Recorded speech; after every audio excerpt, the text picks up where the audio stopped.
Bonjour à tout le monde et merci donc d'être là pour cette conférence de presse virtuelle.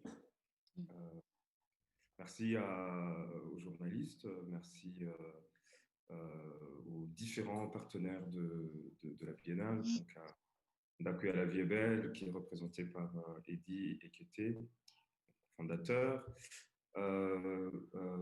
Picha, donc avec la Biennale de Lubumbashi, représenté par le président de l'ASBEL Picha ici, Jean Katambay, et puis Yole Africa de Goma, qui est représenté ici par Bernadette Douya.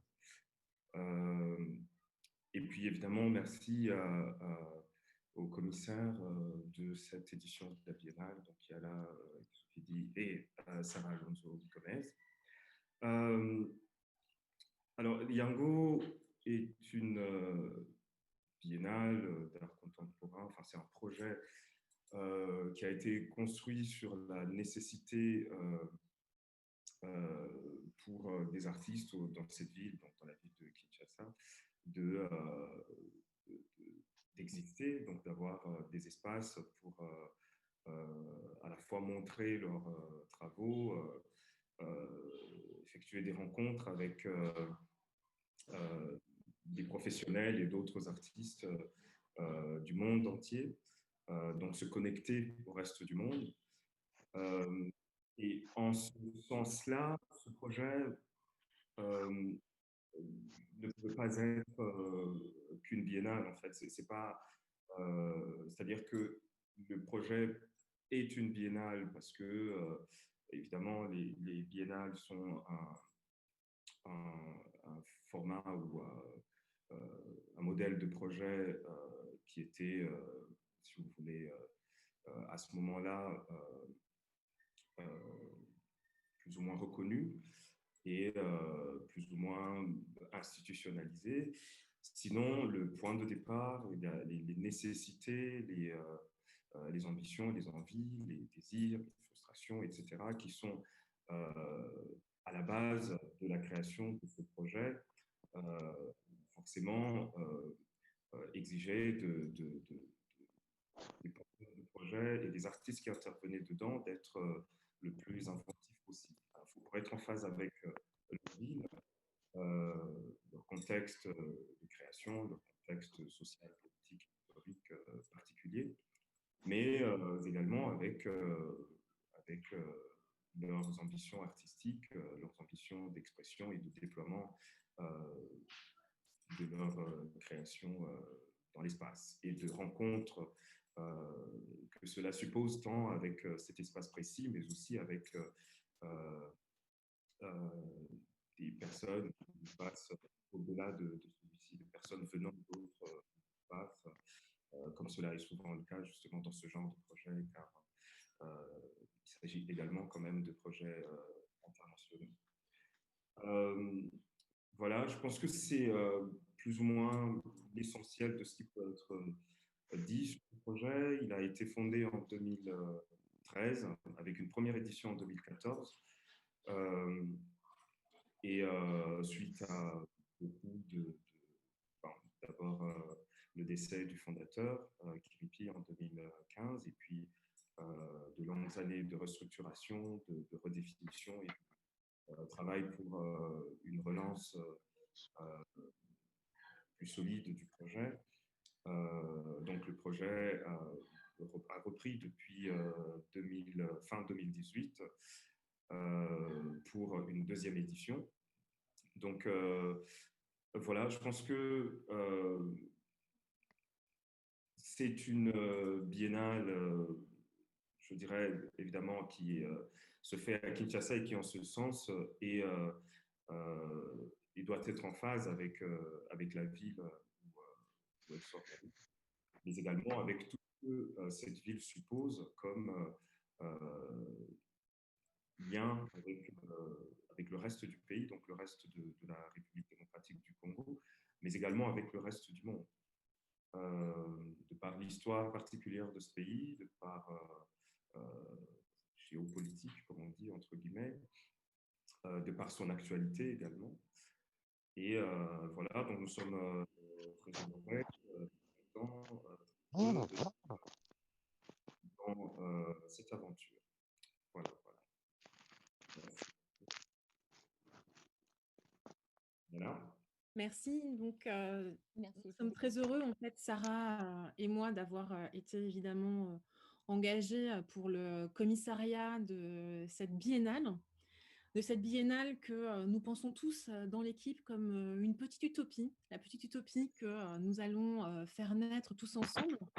Et nous la pensons d'autant plus comme une petite utopie que les contraintes mondiales nous ont amenés à complètement réinventer constamment cette biennale.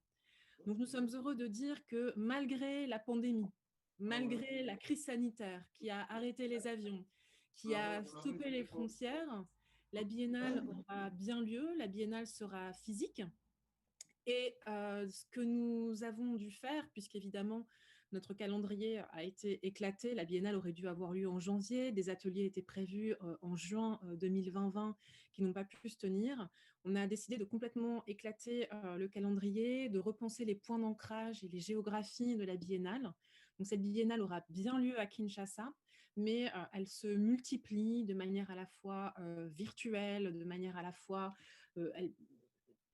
hors Congo, en fait, pour essayer là aussi de se réinventer. Donc, en plus de la construction, de la reprise d'un projet qui avait été lancé avec brio en 2014 par l'artiste Kiripi Katambo, il a fallu également que nous pensions tous ensemble une biennale sous la contrainte de la crise sanitaire et du Covid-19. Et dans ce sens, pour suivre ce que Yala vient de dire, en fait, on pense la deuxième édition en fait, des Yango, on pense la déployer pas seulement dans l'idée d'un seul événement, celui qui est attendu en fait par toute la communauté artistique, par la presse internationale et par la communauté quinoise, mais plutôt comme une biennale en fait qui se diffracte pour défendre aussi l'idée d'une biennale protéiforme, processuelle, capable de s'affirmer comme force sociale. Dans ce sens, Yango 2 a aussi un grand objectif à sortir aussi de purement événementiel et rendre visible ce qui s'est construit dans les temps et au présent. Et pour répondre à cette idée des processus, cette deuxième édition s'est construite donc par des étapes, comme elle disait Yala, des arrêts intermédiaires que nous appelons en fait des ateliers, pour faire appel à cet espace laboratoire d'expérimentation où les artistes travaillent à imaginer et à façonner aussi le monde. C'est pour cela que nous avons créé donc une biennale en 4 temps, 3 arrêts intermédiaires et l'événement final. Ces premiers temps, en fait, a eu lieu en fait en février de cette année à Kinshasa sous le titre de Congographie. Il s'est déployé à plusieurs endroits, au Monde des Arts, à l'Université pédagogique nationale, à l'Académie des Beaux-Arts, mais aussi à Kinate Studio. Et les 2 prochains arrêts auront lieu plutôt en Europe, en France, au MACVAL, au Musée d'art contemporain de Val-de-Marne, donc dans la banlieue parisienne, sous le titre de Kinshasa South Station. Et les dates seront le 11 décembre, donc vendredi prochain, dans l'après-midi, de 14h à 18h. Et la prochaine date sera le 15 mai, la nuit de musée, donc aussi au MACVAL, plutôt en 2021 du coup. Et le grand événement, celui qui est attendu pour tous, du coup, aura lieu du 5 novembre au 5 décembre de l'année prochaine, 2021. Et donc, nous pouvons aussi faire, ce qui est un point important de cette conférence de presse, révéler enfin quel sera le thème, ou en tout cas l'intention portée par la biennale. Et nous avons décidé ensemble que le thème de cette biennale serait un signe de ralliement politique, un signe de ralliement d'espoir, un signe de ralliement qui nous pousse à la création, qui nous pousse à habiter complètement notre présent. Et ce signe de ralliement, donc, c'est Tokozela Lobité, nous n'attendrons pas demain. Et tel est donc le thème et la note d'intention qui est portée donc par la deuxième édition donc, de la Biennale Yango 2. Donc ce thème, comme on le disait, il vise à être pensé comme un signe de ralliement, le thème étant Lingala, traduit en français et traduit en anglais pour permettre à chacun de pouvoir s'inscrire dans les orientations de la Biennale et de les comprendre. Mais il est extrêmement important pour nous, en fait, que le Lingala soit la langue, en tout cas, des intentions avec lesquelles cette Biennale est portée. Notre grand rêve, en fait, ce serait effectivement presque que ce thème devienne un mot d'ordre dans la ville de Kinshasa, soit porté par les artistes et les intellectuels, les institutions, la société civile, en fait, et tous ceux qui portent le projet Yango. Donc, en gros, un des points aussi qui était important pour nous en tant que commissaire de la Biennale, c'est de produire une réflexion vraiment personnelle, sans emprunter des citations à des auteurs, sans emprunter là aussi toujours les mêmes canevas théoriques à partir desquels on construit souvent peut-être des notes curatoriales, mais vraiment apporter une propre création double, théorique, politique, mais extrêmement ancrée dans des réalités concrètes, et précisément les réalités concrètes qui sont portées par les artistes et tous ceux qui les entourent et qui les soutiennent. On part de Kinshasa, et Sarah vous le dira certainement mieux que moi, on va vers le monde ensuite.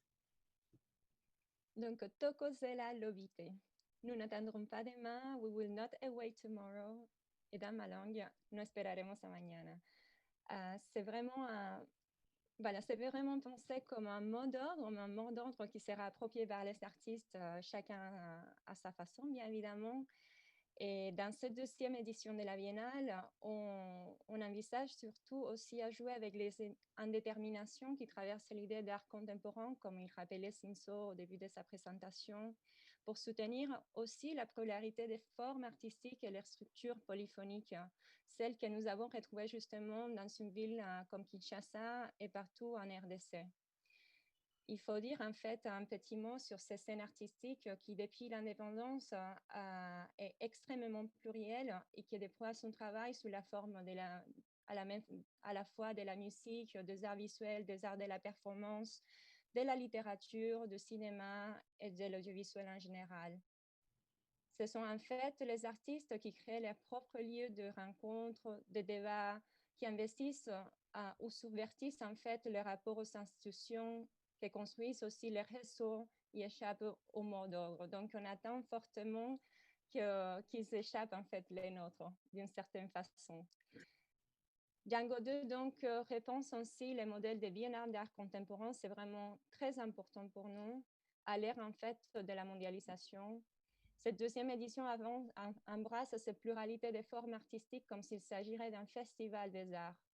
Par cette idée de festival, il ne s'agit pas seulement d'inscrire Django 2 dans une histoire plus longue de l'art et de la pensée africaine, mais il s'agit aussi de repenser la création artistique du Congo et du monde entier au-delà du paradigme nord-atlantique.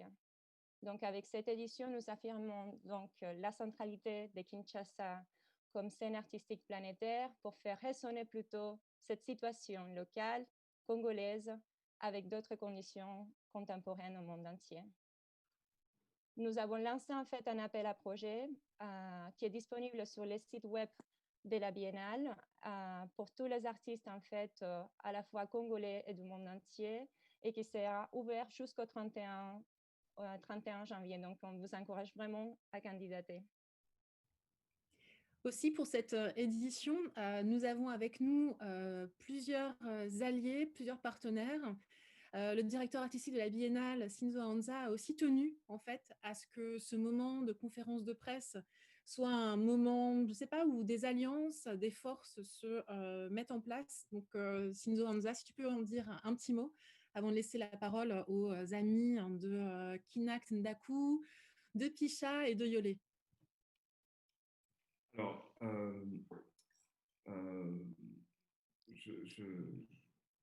brièvement, pour dire à quel point ces partenariats sont importants pour nous. Alors, il y a les studios Kabako également de Kisangani, avec lesquels un partenariat est en train de se développer, et donc ils devront nous rejoindre dans cette aventure assez vite. Euh, euh, Deux choses.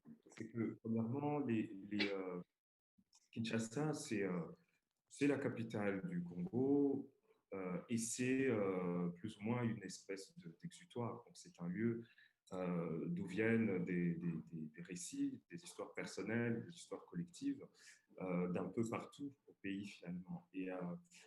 Et ce qui est intéressant dans ces partenariats, c'est que les différentes scènes, au-delà, les différentes scènes culturelles ou artistiques au-delà de celles de Kinshasa, donc à l'intérieur du Congo, sont quand même atypiques les unes à côté des autres, c'est-à-dire qu'à Lubumbashi, il y a une histoire assez particulière avec les mines, toute la machine économique et sociale qui était la GECAMINE. À Goma, il y a une autre histoire assez particulière avec les guerres, l'éruption du volcan, toute la campagne humanitaire dans cette région. À Kisangani, il y a aussi une histoire assez importante avec les si vous voulez, la guerre qui a frappé cette ville en ce qu'on appelle guerre de 6 jours et même un peu avant, qui a mis fin à toutes les activités économiques qui faisaient vivre cette ville et quasiment fantomatisée. Et puis à Kinshasa, même la ville étant très vaste avec euh, plusieurs entrées à l'intérieur, comme justement celle que tient le projet porté par Eddy Ekete, Ndakwe Viebel et Kinat. Il nous semblait important, effectivement, que la Biennale, en tant que projet qui part de la nécessité pour beaucoup d'artistes, non seulement d'avoir une scène, mais également d'être entendu à la fois en tant qu'artiste, en tant que citoyen, en tant que personne, etc., sur toutes ces histoires-là et sur toutes les particularités justement de l'histoire du Congo, dans ses pillages, sa geste politique, ses actualités souvent terribles. Donc il était important de rassembler tout le monde pour effectivement que les récits, que les discours, que les propositions soient, je dirais, aussi complexes que les ambitions, je dirais, à la base de la création de cette biennale en tant que scène. En fait. Et donc, pour cela, évidemment, nous sommes très heureux, comme je le disais encore tout à l'heure, d'avoir à nos côtés Picha et la biennale de Lubumbashi, Ndakwe La Vie est Belle et Kinact, Yole Africa de Goma et évidemment assez vite les studios Kabako et toute la scène artistique qui s'en gagne. Ce que j'ajouterais, c'est que il y a un autre aspect assez important autour de ces différentes scènes, c'est que ce sont des projets qui se sont développés autour souvent d'artistes assez importants, donc avec d'artistes dont la proposition artistique ou le travail personnel sont souvent assez puissants, assez forts. Donc Sami Balogi à Lubumbashi, avec Jean Katambaï maintenant, Jean Senga, Faustin Lignekula qui Kisangani, Petna Daliko à Goma, ou Eddy Ekete et Koura pour Ndakwe La Vie est Belle et Kinat. Et bien entendu, pour Kinshasa, enfin pour Yambo, il y a également à la base cette figure de Kiripi. Donc il y a des récits, des engagements d'artistes à la base dans leurs propres travaux, souvent avant de rencontrer les grandes histoires à la fois d'espace, les grandes histoires de villes, de régions, de pays et du monde, je dirais. Et donc voilà, c'est une aventure qui est très excitante. Nous sommes très honorés. Alors, Bernadette Vivouya, vous êtes chargée de production à Yolé Africa, également réalisatrice, journaliste. Donc, merci également de venir à cette conférence de presse Yango. Comme l'a dit Sinzo, on est très honorés, puis on est très fiers aussi de ce que ça représente pour le Congo. Sarah l'a dit, on pense vraiment cette biennale comme une force sociale, mais une force sociale qui n'est pas soutenue concrètement justement par des engagements et par des partenariats institutionnels, ça n'a aucun sens.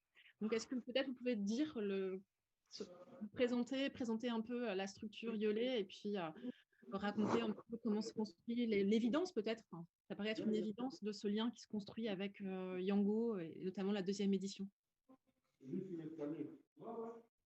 D'accord. Donc, comme Yala vient de me présenter, donc je suis Bernadette Vivouya et je suis chargée de production au sein du Centre Yolé Africa. Et le Centre Yolé Africa, c'est un centre qui travaille beaucoup dans le domaine de cinéma et de photographie.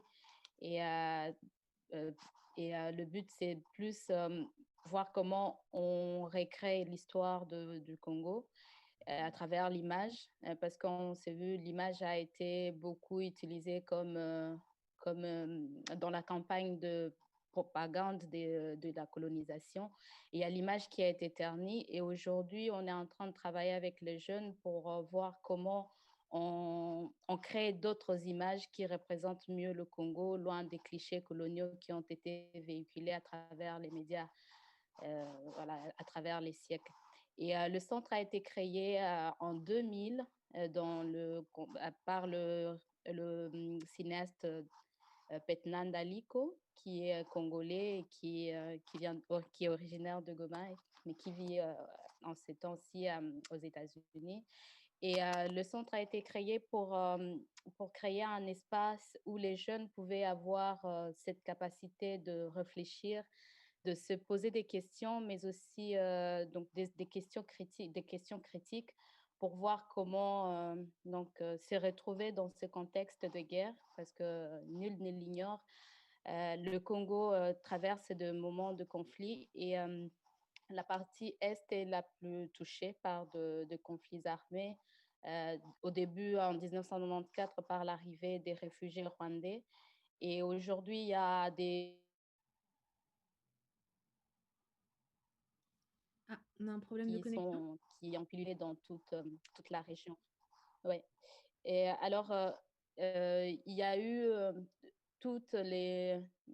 plusieurs personnes, notamment les médias internationaux, se sont ont braqué plus les caméras sur cet aspect de guerre, de violence, et ce qui a terni l'image de la RDC au niveau du monde.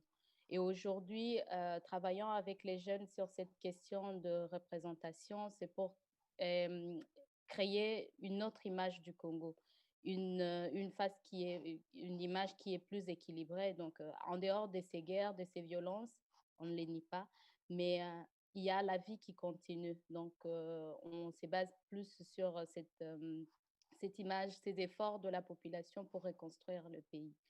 Et on a multiples programmes dans ce cadre. Donc, il y a un programme de décomposition de regard colonial. Donc, voir comment on se rapproprie en tant que Congolais l'image de notre pays, mais aussi notre propre image. Et on a aussi l'afrofuturisme. Donc, l'afrofuturisme, maintenant, aujourd'hui, comme on commence à comprendre, on comprend notre image, qui nous sommes, comment est-ce qu'on se projette dans l'avenir, comment est-ce qu'on rêve l'avenir du Congo. Et ensemble, avec ces jeunes, on travaille du jour au jour pour préparer cet avenir. Et dans le cadre de Yango, on accompagne le Yango, on est partenaire, parce qu'on s'est dit, oui, avec le thème de la biennale, n'attendons pas demain, c'est que c'est aujourd'hui qui est certain, c'est aujourd'hui de prendre cette décision, de voir comment est-ce qu'on travaille et pour que notre lendemain soit meilleur tel que nous les rêvons. Et dans, dans ces cadres aussi, on a le festival de cinéma, qui est d'ailleurs les plus anciens au niveau du Congo, le Congo International Film Festival. Cette année, on a été à la 15e édition et pendant ces festivals, on mise sur toujours ces œuvres, donc ces œuvres qui montrent un côté critique, montrer que les Africains ne sont pas seulement, ou les Congolais ne sont pas seulement ces gens qui ont été victimisés par la guerre, mais aussi de Congolais qui sont capables de rêver et de reconstruire, de construire leur pays, de prendre les rênes et de diriger leur vie comme ils le pensent et ils le voient eux-mêmes. C'est déjà une des belles illustrations du signe de la biennale Thokozela Lobite. Alors, Jean Katambayi, je vous présente, vous êtes artiste, membre également de Picha, et vous parlez au nom de Picha, donc, qui est l'association, vous me corrigez si je dis des erreurs, qui est au fondement de cette extraordinaire biennale, qui est la biennale de Lubumbashi. Donc également, si vous pouviez nous dire un petit peu comment vous vous engagez dans Yango, pourquoi ce mot est aussi important en fait pour nous tous. Oui, Jean Katambayi, je suis déjà fier de commencer par l'aspect artistique, fier de participer aux travaux et au déroulement de la première édition Yango en 2014.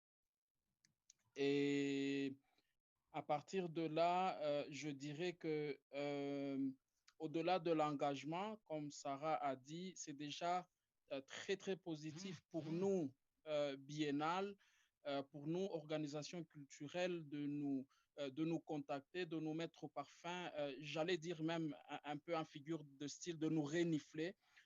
C'est déjà très, très important pour que nous puissions être soit sur le diapason, soit que nous puissions aider les jeunes artistes qui ont un regard sur le futur. Alors, par rapport à Picha ici à Lubumbashi, je ne sais pas si je dis à vérifier, Lubumbashi se trouve un peu en latitude sur entre 23 et 30 degrés, en longitude un peu plus, et c'est une ville minière, Senzo. Sinzo l'a dit. Donc, c'est un espace naturellement de beaucoup de questionnements sur la décolonisation, un centre de questionnement qui part d'ici vers le reste du monde.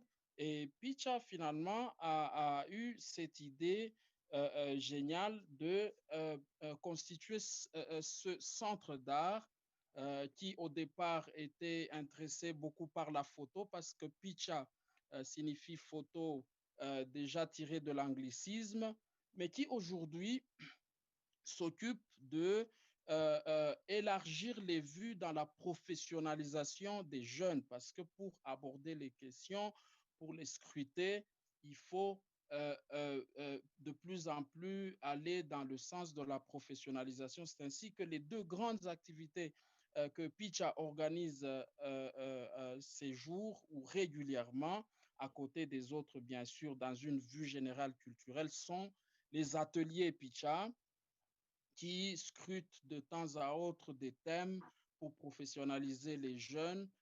Pour l'instant, nous parlons d'ailleurs, il y a une série d'ateliers sur les sites Internet et comment les jeunes peuvent se débrouiller dans ces matières-là et au-delà, comment constituer des dossiers. Tu vois donc comment ça nous intéresse que quand vous avez l'appel à projet, nous, on a déjà préparé nos jeunes. Quand nous l'aurons, on espère que quelques-uns parmi eux pourront savoir comment on présente un dossier. C'est très important. Et la deuxième activité phare qui nous rend fiers de collaborer avec Yango, évidemment, c'est la Biennale de Lubumbashi qui a commencé ses préparatifs un peu plus avant 2008 et qui aura son édition reportée à 2022. Et la même chose d'ailleurs dans cette fierté que Yango, nous sommes en train de discuter comme équipe contextuelle entre membres de Picha avant d'élargir le contexte à l'équipe curatoriale. Et en même temps, on discute sur les formes, les fonds et comment cette édition pourrait se passer. Ben voilà un peu brosser ce que Picha est en train de faire comme travail et notre fierté de collaborer régulièrement et dans le futur avec Yango et d'autres organisations comme celle-là. Merci beaucoup, Jean. Merci beaucoup. Merci. Eddy, également, donc vous êtes, j'ai commencé avec le vouvoiement, je continue. Vous êtes artiste, fondateur de Ndaku, Ya la vie est belle, à Matongé, et également du festival Kinact. Ouais. Et on doit avouer aussi que dès le début de la reprise de Yango 2, etc., tous les travaux, Ndaku a toujours été là avec nous comme un soutien indéfectible. Donc, on est très heureux également que cet espace et tout ce qu'il porte, la manière dont il soutient également les artistes de Kin, soit là avec nous et soit aussi un des soutiens importants en fait de Yango. Ndaku était déjà soutien dès les premiers ateliers de février en 2020 et c'est assez beau en fait que ce soutien et ce partenariat se prolongent pour la suite. Ouais, c'est tout à fait ça. Bah écoute, je vous remercie tous, Stinzo, Sarah et toi-même, Yala, du travail que vous faites. Je sais que c'est vraiment très compliqué avec ce moment-là des pandémies, de reporter les choses, mais l'essentiel, c'est qu'on tienne et que les choses se fassent. Ça, c'est vraiment le plus important. Et donc, pour parler un peu de Ndaku et Kinact, c'est vraiment en vite fait, c'est Kinact, on avait pensé à ça parce que vu que moi-même j'ai fait le Beaux-Arts de Kinshasa et que nous avons un peu bougé un peu la machine à Kinshasa pour que les choses changent au niveau de l'académie. Donc on a réussi à faire bouger l'académie. Et puis je suis parti vivre en France, continuer mes études. Et puis, je retourne 14 ans, non, 12 ans après, ben, j'ai vu le même Kinshasa qu'on avait laissé. Donc, on va dire la population délaissée. Les artistes étaient plus côté Aldela Gombe et tout ça. Et donc, on avait pensé ça avec Kiripi. C'est pour cela, vraiment, je remercie Sinzo de penser à nous mettre dans le coup parce qu'on avait pensé ça avec le fait Kiripi, que la deuxième édition de Yango, il aurait un côté population. Donc, je ne sais pas si Sinzo a eu la magie de comprendre ça. Et c'est pour cela que j'ai dit direct oui, parce qu'au fait, avec Kiripi, on avait pensé ça à Strasbourg. On a dit, bon, la première année, bon, c'est vrai qu'il fallait un peu commencer, mais la deuxième année, il faut vraiment penser au public congolais, donc notre population. Donc, c'est pour cela que quand moi je suis revenu, il était là, il était vivant. Normalement, c'était lui qui était le photographe de cet événement. Donc, c'était lui qui devrait prendre toutes les photos de nos performances. Malheureusement, il nous a quittés. Donc, pendant Kinact édition 1 en 2015, donc du coup, on a dû arrêter pendant une semaine pour son deuil. Et puis, on a repris les activités après. Donc voilà, et donc pour nous, Kinect, c'était vraiment l'idée de ramener les artistes à penser notre population. Parce que moi-même, étant artiste, on connaissait la politique qu'il y avait. C'est vraiment l'Institut français, la petite galerie de l'Académie, un peu le Wallonie et la madame l'allemande qui est à Kitambo. C'était vraiment les centres où les artistes s'exprimaient. À part ça, un tout petit peu en Gili, mais là, c'était plutôt des ateliers où il y avait des touristes qui venaient pour acheter les populaires. Donc, du coup, nous, on a beaucoup pensé avec ESA Possible, comment est-ce qu'on pouvait ramener la population congolaise, quinoise, à aimer nos œuvres, à s'intéresser. Donc, du coup, on faisait beaucoup de performances dans la rue, Et puis, voilà, après les 12 ans que je fais en France, je suis revenu, j'ai vu qu'il y avait une rupture, il y avait pas ce qu'on avait laissé, parce que aussi, la plupart des jeunes qui nous ont suivis ont aussi voyagé. Donc, du coup, j'ai repris le même principe. J'ai dit, bon, on va faire Kin Act, parce que vu que Kinshasa, c'est déjà une ville où il y a beaucoup d'actes, il y a beaucoup d'actions qui se font en dehors d'artistes, ben, pourquoi pas nous, les artistes, on se ramène dans cette mouvance-là, cette énergie d'acte pour faire aussi des actes qui seront plutôt artistiques que les actes quotidiens ou sociaux. Donc voilà, du coup, on a ramené ça. Et puis, après 3 éditions, on a eu un peu d'aide de fonds hollandaises, dont on a fait un projet qui s'appelait Spark of Bridge. C'était vraiment de travailler avec 10 jeunes artistes de moins de 30 ans, un peu comme Jacques Kantamba a expliqué là, de les apprendre à faire un dossier, à avoir un discours assez justifié ou à se défendre plutôt, pas se justifier, à défendre son travail. Et on a travaillé donc avec ces fonds-là, ça nous a aidé à louer cette maison qui, je ne savais pas, est une maison qui appartenait à la première femme congolaise à l'époque coloniale qui a obtenu le permis et qui travaillait comme femme conductrice des bus. Donc, c'était vraiment une femme très, très populaire. Lumumba, Kasavubu, Mobutu, tout c'était cette femme-là.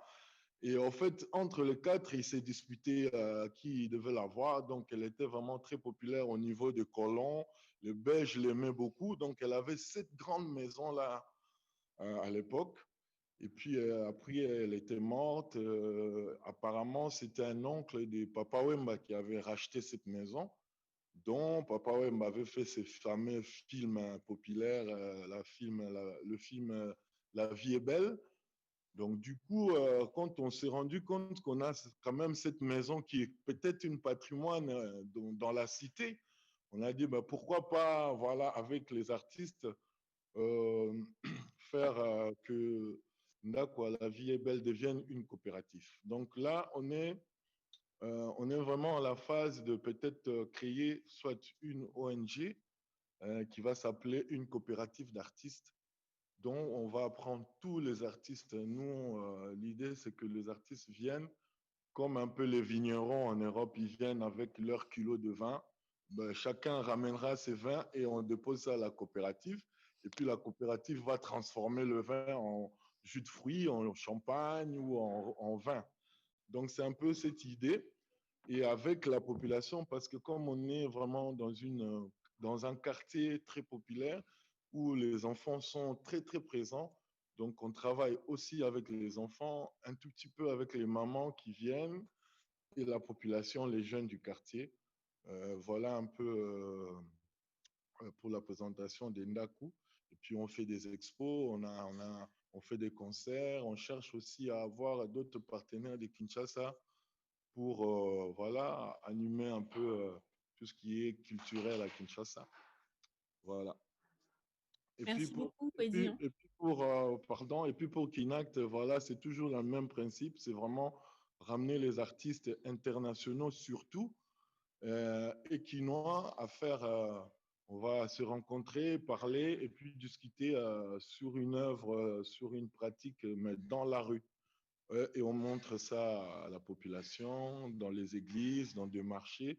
Donc, on décide des endroits où on doit montrer notre travail. Et ce qui est bien pour Kinact, c'est que les artistes qui viennent, les artistes européens surtout, s'étonnent de la façon dont notre population s'intègre dans son travail et comment pose des questions. Parce que n'oublions pas, les Quinois, ils ont une certaine espèce d'intelligence où les autres ne voient pas. Et quand on est en face d'eux, que tu comprends vraiment, c'est vraiment une autre intelligence. Donc, c'est vraiment ça. Merci à vous. Merci Eddy, merci Bernadette, merci Jean. Vos paroles étaient extrêmement importantes. On va peut-être juste terminer cette conférence en rappelant 2-3 petites choses. Tout d'abord, les futurs temps forts de la Biennale. Sarah? Oui, comme je disais tout à l'heure au début de ma présentation, ce Biennale s'est construit justement sur 3 temps en fait, intermédiaires avant l'événement final en 2021. Et juste pour rappeler, comme Signe Soyala et Eddy vient de le dire il y a 5 minutes, la Biennale a dû aussi se réinventer par rapport à ces crises sanitaires. Donc, au lieu de renoncer, bien évidemment, parce qu'on ne renonce à rien, En fait, on a déployé justement ces arrêts. Donc, au début, on avait pensé juste 2 arrêts intermédiaires, donc 2 ateliers sur les chemins. Et en fait, on en a 3. Finalement, on en a 3. Donc, et chacun, en fait, apporte un format et apporte différemment aux réflexions générales de la Biennale. Et pour faire les rappels justement du prochain, parce qu'en fait, il arrive tout de suite, il arrive ce vendredi, le 11 décembre, et nous serons accueillis en fait par une institution parisienne, banlieusarde plutôt, le MACVAL, le Musée d'art contemporain en fait de Val-de-Marne. Se déroulera justement entre 14h et 18h, comme je vous disais tout à l'heure. C'était pour nous très important en fait dans cette idée de aussi construire la Biennale physiquement au Congo, mais aussi en dehors du Congo, de créer des partenariats avec des institutions fortes qui sont tout à fait sur la même longueur d'onde aussi de la Biennale de Kinshasa, de Dave Biango et notamment de cette 2e édition. Donc, dans ce sens-là, on a construit un partenariat avec l'Université Paris 8 et avec le MACVAL lui-même. Et ces partenariats reposent en fait sur un parti pris artistique et social qui s'est construit autour d'une convergence d'approches relatives aux politiques territoriales et un ensemble de problématiques transversales qui travaillent le champ artistique à l'échelle globale. Et ces problématiques, en fait, sont plutôt de l'ordre de la façon dont l'histoire de l'art est construite aujourd'hui, mais aussi par rapport aux luttes qui traversent le monde entier et par rapport aux approches qu'on pourrait avoir aujourd'hui face aux discriminations, aux inégalités et aussi face à la justice sociale. Donc, à confronter un contexte de pandémie globale, ce processus a dû se réinventer en éclatant les points d'ancrage géographique de la Biennale, comme je vous disais il y a 5 minutes. Et donc, les MACVAL nous accueillent. Pour nous, c'était très important de sortir aussi du centre de Paris, donc pas forcément de construire la 2e édition des ateliers dans une institution au centre de Paris, mais plutôt aller vers la banlieue parisienne.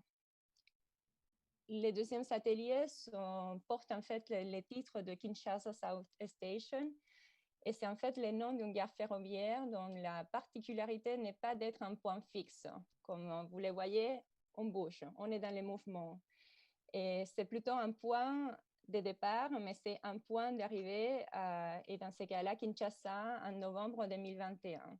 C'est une gare mouvante qui installe en fait les Suds au nord, et ces Sud et nord sont écrits en fait au pluriel. Et pour nous, on tient très fort en fait à cette idée d'utiliser les Sud et les nord au pluriel, mais qui rappelle aussi au nord, les nord au pluriel, la complexité de leurs liens postcoloniaux, politiques, théoriques, économiques et artistiques avec les Sud, aussi au pluriel. Dans ce sens-là, les programmes de l'après-midi de vendredi prochain tiennent sur 2 tables rondes. On tient très fort à remercier en fait à tous les intervenants qui nous honorent en fait avec les présences. Et vous pouvez aussi trouver les programmes de ces séances d'atelier sur les sites à la fois de la Biennale, du MACVAL et sur l'événement Facebook que nous avons créé sur Facebook, sur les réseaux sociaux. Pour cet événement donc, qui aura lieu le 11 décembre, comme jusqu'à présent pour les différents ateliers qui sont ceux de la Biennale Yango, nous avons eu la chance d'avoir une artiste invitée qui nous a accompagnés pour les visuels. Donc, cette artiste s'appelle Mawena Yewesi, qui travaille beaucoup et qui joue beaucoup également avec les codes et le langage de l'afrofuturisme et qui reprend aussi toutes ces questions, toutes ces traditions en fait, de création qu'on retrouve dans les mondes noirs. Et donc, les visuels que vous verrez également pour Kinshasa South Station sont de son fait, sont de sa création. Et il y a aussi un 2e temps fort en fait cette semaine, donc déjà l'annonce de la note curatoriale et de l'appel à projet, certes, les ateliers du 11 décembre, Kinshasa South Station, et la semaine prochaine, mardi prochain, en fait, va apparaître la première publication de la Biennale qui s'intitule Kinshasa Starline. Vous l'aurez compris, c'est si nous avons des gares, c'est parce que nous avons aussi une compagnie ferroviaire imaginaire, utopique, qui permet d'éclater le signe Congo qui se diffracte dans les nords, dans les suds, dans la diaspora et qui se ramène là toujours au centre Kinshasa. Donc ce thème Kinshasa Starline est vraiment fait, écho à une pensée diasporique du début du XXe siècle, celle de Marcus Garvey, qui, dans un rêve, là aussi planétaire, avait imaginé une compagnie maritime pour permettre à tous les Noirs américains déportés de l'Afrique de retourner en fait sur le continent matriciel. Et donc, pendant la période de Covid, nous avons décidé d'inventer notre compagnie ferroviaire qui permettait encore à tous les Congolais dispersés, etc., d'échanger leurs idées et de ne pas se perdre. Et donc, la semaine prochaine, le numéro Kinshasa Starline, accueilli par la revue Multitude, va paraître. Et là aussi, c'est un numéro en fait qui accueille de nombreuses personnalités intellectuelles du Congo, reliées au Congo pour des raisons personnelles ou politiques ou esthétiques, qui portent chacune des voix différentes et qui incarnent chacune des stations en fait de la Kinshasa Starline. Donc parmi ces collaborateurs, nous avons évidemment Sinzo Aonza ici présent, Sarah Alonso Gomez, moi-même, Sarah Ndele, une artiste du collectif Daku Ya la vie est belle, Donatien Diboué Diawembu, qui est historien de la ville de Lubumbashi, l'écrivain extraordinaire André Yokalié Moudaba aussi, qui nous a fait la chance de nous offrir un article, l'universitaire Léon Tsambou, et aussi également l'artiste Michel Magema, et enfin un entretien assez beau avec Achille Membe, qui justement essaie de porter de la dimension planétaire de la Kinshasa Starline en essayant de repenser les circulations des imaginaires à l'intérieur même du continent africain. Donc la publication aura lieu la semaine prochaine. Je vous invite tous à vous procurer le premier numéro des premières publications de la Biennale Yango. Il y a encore beaucoup d'autres surprises qui vont arriver. Et pour l'heure, peut-être, on peut laisser place aux questions des journalistes qui, j'imagine, sont assez nombreuses au regard de ce qui a été dit. Alors, comme je vais lire les questions qui ont été posées, et puis libre à chacun d'entre vous d'y répondre. Alors, Isabelle Mouengo, qui est justement de la radio Top Congo FM, pose 3 questions. Tout d'abord, Yango Biennale en est à sa 2e édition, avec un thème qui interpelle, Tokozela Lobité. Ce thème entend répondre à quel souci par rapport à la vie des Congolais? Première question. Enfin, Yango Biennale, 2e question, quel bénéfice pour le peuple congolais qui, de par son vécu quotidien, est profane en ce qui concerne l'art contemporain? Ne craignez-vous pas de ne pas atteindre un plus grand nombre de Congolais? Et 3e question, toujours de Top Congo FM et d'Isabelle Mouengo, pourquoi cette biennale met-elle un accent particulier sur l'art contemporain?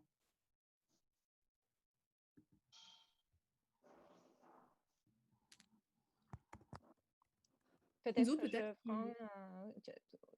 Sinzo recommence ou on commence nous deux, Yala? Peut-être pour Tokozela Lobité, on peut répondre. Vas-y Sarah, je te laisse commencer, si tu veux. Je voulais plutôt peut-être répondre à la question de l'art contemporain. Bon, en tout cas, moi je peux prendre la première. En fait, ce qu'on disait au départ, pour la biennale de Kinshasa, déjà, on voulait vraiment prendre un thème qui soit lisible. Et un des enjeux, en fait, pour nous, donc qu'on soit d'origine congolaise ou pas, enfin toutes les histoires, en tout cas ici, sont en jeu dans le thème qui a été choisi. C'est qu'il s'agissait vraiment pour nous de créer une utopie concrète, un ici et maintenant, et faire en sorte que cet ici et maintenant, on puisse l'installer au Congo. Alors dire les choses de cette manière peut apparaître très abstrait, mais ça ne l'est pas du tout, puisque un des enjeux, c'est comment fait-on pour débusquer les rêves en RDC, comment fait-on pour les actualiser, comment fait-on pour les concrétiser, et comment fait-on pour ne pas toujours les remettre au lendemain, c'est-à-dire les lendemains peut-être du paradis, des attentes qui ne viendront pas, le lendemain des promesses parfois politiques qui, comment dirais-je, ne se réalisent jamais, le lendemain des rêves dans lesquels on n'ose plus croire et qui font qu'on se contente du présent. Et ce que nous voulions avec cette biennale, c'est vraiment dire, nous ne nous contenterons jamais de peu, en fait.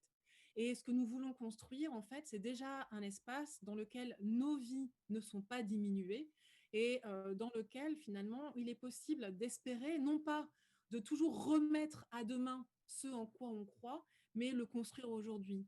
Donc, si vous voulez, ce thème, Thokozela Lobité, c'est plus qu'un thème, en fait, c'est déjà une croyance pour nous tous, et c'est aussi notre manière à nous tous d'agir déjà au présent. Et je trouve aussi qu'en tout cas, de manière interne dans l'équipe, il s'incarne vraiment par les choix que nous avons faits. La biennale aura lieu. Nous avons décidé que finalement, quoi qu'il arrive dans ce monde, il peut s'effondrer, Yango 2 aura quand même lieu. Il peut y avoir l'apocalypse, Yango 2 aura quand même lieu. Et ce que nous voulons, c'est vraiment construire un espace de solidité sur lesquels les gens peuvent s'appuyer et à partir desquels les gens peuvent se construire. Donc pour nous, c'est extrêmement important. Donc voilà un peu tout ce que ce thème veut dire. Il veut dire encore plus de choses, mais là, ce serait peut-être trop subjectif, trop personnel si je m'étalais plus. Mais en tout cas, je sais que dans l'équipe de la Biennale, dans nos familles qui sont en France, qui sont à Cuba, mais qui sont aussi en RDC, ce thème résonne aussi et chacun parvient à l'habiter. Et je pense aussi que juste un point en lien avec nos histoires politiques qui sont connectées au Congo, qu'il s'agisse d'histoires d'exil, qu'il s'agisse d'histoires qui sont implantées déjà au Congo, ou qu'il s'agisse d'histoires de retour. Je pense que chacun des membres de la Biennale et des proches qui entourent cette Biennale rêvent de ce qu'il y a de plus beau pour ce pays. Et le titre, le thème de la Biennale porte aussi cela, en fait. Par rapport à la question de l'art contemporain, en fait, on se pose vraiment beaucoup de questions hein, d'une façon générale.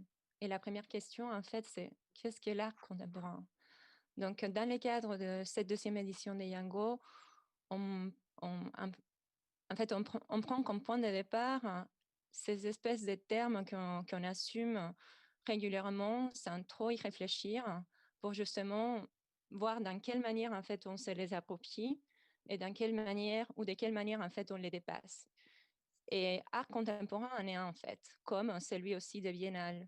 Donc, dans ce sens-là, on essaie justement de comprendre de l'intérieur, en fait, par la pratique des artistes, par la rencontre qu'on fait avec eux, de ce que cela veut dire pour chacun d'eux et d'elles, l'art contemporain. Et quand on parle en fait d'art contemporain, bien sûr, ça nous ramène aussi au présent. C'est quelque chose qui se passe aujourd'hui. Donc en fait, on a envie d'approcher les énergies, les pratiques, les stratégies, les opérations qui sont entamées en fait par les artistes aujourd'hui. Mais ça ne veut pas dire pour autant en fait qu'on va délaisser des artistes qui sont plus âgés ou des artistes qui sont déjà décédés. Au contraire, on va inscrire aussi cette biennale dans une généalogie des pratiques artistiques au Congo, tout en étant en résonance en fait avec d'autres pratiques artistiques qui existent dans le monde. Donc de là l'importance en fait de pas forcément répondre à un paradigme qui est bien évidemment un paradigme occidental, un paradigme de création artistique, mais plutôt de travailler depuis les terrains quinois, les terrains congolais, avec ses propres besoins, avec ses propres désirs.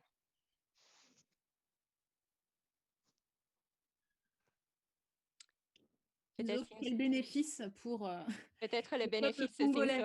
Ouais. Ça rapporte quoi au peuple congolais, cette biennale? Alors, je pense qu'il n'y a qu'une façon de répondre à cette question et les politiques, forcément. Politique, pas au sens, évidemment, au sens politicien, ni du pouvoir, etc. Plutôt au sens du politique, au sens, finalement, des raisons à la base de l'organisation, ou en tout cas de notre présence ensemble et des accords que nous faisons pour vivre ensemble dans un espace précis. Dans le cas qui nous concerne ici, c'est le Congo, c'est Kinshasa. Il faut reconnaître, ça, tout le monde, n'importe qui peut le dire, donc le peuple congolais, justement, entre guillemets, qui est évoqué par Madame, est au courant qu'il y a tout un ensemble de problèmes dans notre vie politique, dans notre vie sociale, que nous avons en ce moment même encore des blocages dans l'organisation de notre économie, dans l'organisation de notre vie culturelle, dans l'organisation de notre vie dans les quartiers, etc. Mais alors, qu'est-ce que l'art apporte au fond? Quel bénéfice justement le peuple, comme vous le dites, trouve dans une confrontation avec l'art, dans un rapport avec l'art? Je pense que c'est principalement justement en tout cas de mon point de vue d'artiste. Là, je ne donnerai pas un point de vue de directeur simplement de projet, mais de mon point de vue d'artiste et de mes propres raisons, des raisons que je me formule à moi-même d'être engagé dans la création et dans ce genre de choses. C'est que la création artistique est, est une ouverture, en fait. C'est une ouverture sur des univers, sur des propositions, sur des espaces intellectuels, politiques, etc., qui, parce que voilà, en parlant de peuple congolais, je pense qu'il faut quelque chose de concret, même si ça ne peut pas être forcément exhaustif, qui, en tant qu'ouverture, en tant que proposition, permet, je pense, d'une certaine manière d'aborder les choses qu'on considère comme réelles euh, avec plus de souplesse, plus d'imagination, plus de moyens, je dirais, de moyens affectifs, de moyens psychologiques, de moyens intellectuels, etc. Donc, le bénéfice pour le peuple congolais est de l'ordre, je dirais, des moyens qu'on se donne pour élargir le plus possible son imaginaire et ne pas rester figé justement dans des problèmes comme ceux qui sclérosent en quelque sorte notre pays, nos sociétés. Et pas que aujourd'hui, on a quand même aussi une histoire particulière. Pratiquement tous les artistes qui sont intervenus, que ce soit Eddy, en parlant du projet D'après la vie est belle et Kinat, Bernadette en parlant de Léa Africa et de tout ce qu'ils font à Goma, ou encore Jean Katambaye en parlant de Lubumbashi, ont pointé du doigt quand même une longue histoire assez problématique, en tout cas une longue histoire qui nécessite d'être questionnée. Et en fait, les artistes, justement, ça n'est pas que des questions, c'est aussi des propositions, c'est aussi des ouvertures, c'est des perspectives. Et je pense que oui, le peuple congolais, entre guillemets, en a fortement besoin. Il y a une dernière question également, plus Attends, pratique. Yala, Oui, vas-y. excuse-moi, j'aimerais bien répondre sur ce que Singso vient de dire par rapport à la question précédente avant de passer à la prochaine, c'est possible? En fait, je pense que c'est hyper important aussi d'enlever les poids aux artistes parce qu'il existe en fait cette espèce de désir de toujours chercher chez l'artiste, c'est lui en fait qui a la possibilité de sauver le monde, alors qu'en fait les artistes ne sont pas non plus des politiciens. Ce ne sont pas les gouverneurs en fait d'un pays ou d'un continent ou d'un espace particulier. Mais par contre, ils ont quand même une intuition incroyable, un pouvoir incroyable de percer la réalité différemment, de nous faire vivre les choses autrement et de nous faire rêver finalement. D'arrêter en fait un flux qui nous est imposé par des forces autres, etc. Peut-être qu'effectivement, un jour, un de ces artistes qui nous accompagne aujourd'hui lors de ces conférences de presse deviendra le ministre de la Culture au Congo. Mais bon, on connaît des cas, effectivement, dans l'histoire de l'art, des artistes qui sont devenus aussi des politiciens. C'est tout à fait possible. Mais je pense qu'il faut quand même enlever ces poids et ces responsabilités aux artistes, plutôt aller avec eux dans les sens, en fait, et dans les schémas qu'ils nous proposent. Merci, je crois que ces mots étaient effectivement très importants. On va terminer juste peut-être avec une question qui est plus pratique et qui est posée par Prince Mayiro de 7sur7.cd et qui nous demande donc une précision sur la date de l'organisation de la biennale à Kinshasa. Donc, Et quel jour commence la biennale? Quand est-ce qu'elle se termine? Donc, si on peut effectivement clôturer la conférence de presse en redonnant ces informations pratiques. Cinzo, Sarah, je vous laisse la parole. Cinzo, vas-y. Alors, oui, bah, c'est un honneur, un grand plaisir donc, de dire, d'annoncer, de dire à monsieur et d'annoncer à toutes les personnes qui nous suivent, qui vont suivre cette vidéo en ligne, que cette édition de la Biennale, de Yango Biennale, va se tenir du 5 novembre au 5 décembre 2021. Voilà, voilà. Les rendez-vous sont pris, donc. L'appel à projet est en ligne. Le thème de la biennale, Thokozela Lobité. Et le 11 décembre prochain, rejoignez-nous donc dans la première station, Kinshasa South Station, le premier arrêt de notre compagnie extrêmement efficace, mais imaginaire, la Kinshasa Starline. Merci à vous tous d'avoir été avec nous. Merci aux journalistes de la République démocratique du Congo d'être là et de nous soutenir. Et merci à Picha, merci à Yolé, merci à Ndaku Kinact d'être présent pour cette deuxième édition de la Biennale Yango. Au revoir à tous. Merci beaucoup. Yango 2. Merci à tous. Au revoir. Ciao. Merci à tous. Merci beaucoup.